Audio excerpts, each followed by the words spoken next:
Hello everyone, my name is Hairunisa. In this video, I want to talk about sexual violence. This is an important topic and I hope you can learning something from this presentation. Definisi, kekerasan seksual adalah segala bentuk tindakan yang bersifat seksual yang dilakukan terhadap seseorang tanpa persetujuan mereka. Ini bisa terjadi kepada siapa saja, seperti perempuan, laki-laki, maupun anak-anak dan dapat terjadi di mana saja, seperti di rumah, sekolah, kampus, tempat kerja, hingga media sosial.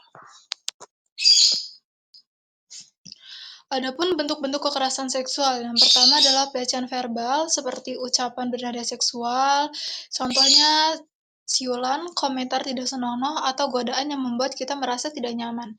Yang kedua adalah catcalling yang bersifat meneriaki perempuan di jalan. Yang ketiga adalah pelecehan fisik seperti menyentuh tubuh orang lain tanpa izin, seperti meraba atau mencolek. Dan yang keempat itu adalah pelecehan online atau digital, seperti mengirim gambar, video, atau pesan-pesan berisi hal-hal seksual tanpa persetujuan. Adapun dampak-dampak kekerasan seksual, yang pertama adalah dampak fisik, yaitu luka atau cedera tubuh akibat perlawanan atau kekerasan saat kejadian. Yang kedua adalah penyakit menular seksual seperti HIV dan sifilis. Dan yang ketiga adalah kehamilan yang tidak diinginkan akibat hubungan seksual tanpa perlindungan. Yang keempat adalah masalah hormonal. Yang kelima adalah stres berat yang dialami korban dapat mengganggu sistem hormonal dalam tubuh yang menyebabkan menstruasi tidak teratur atau bahkan bisa berhenti.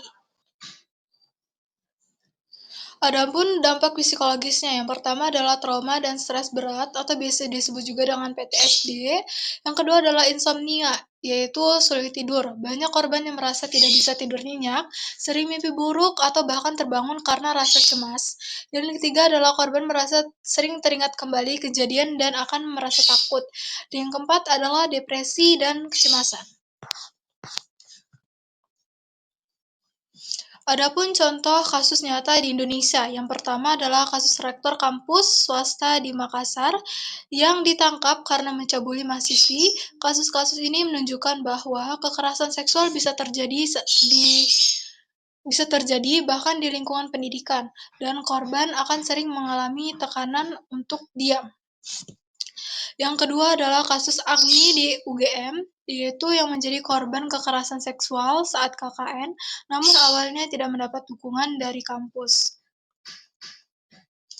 Adapun faktor penyebab kekerasan seksual, yang pertama itu adalah lingkungan yang tidak aman, seperti tempat yang sepi atau kurangnya pengawasan.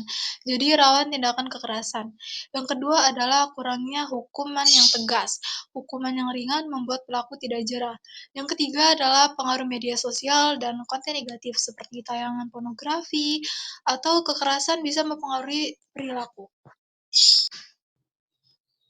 Adapun cara mencegah dan merespon kekerasan seksual, yang pertama adalah pahami konsep konsen, yaitu persetujuan harus diberikan secara sadar dan bisa ditarik kapan saja.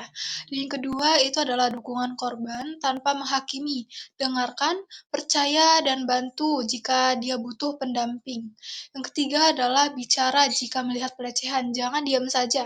Yang keempat adalah laporkan ke lembaga berwenang seperti polisi,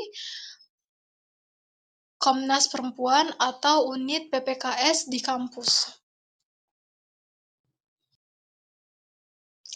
Adapun kesimpulan yang dapat kita bisa tarik dari materi hari ini, yang pertama yaitu adalah kekerasan seksual adalah tindakan yang bersifat memaksa atau melecehkan tanpa persetujuan dari korban.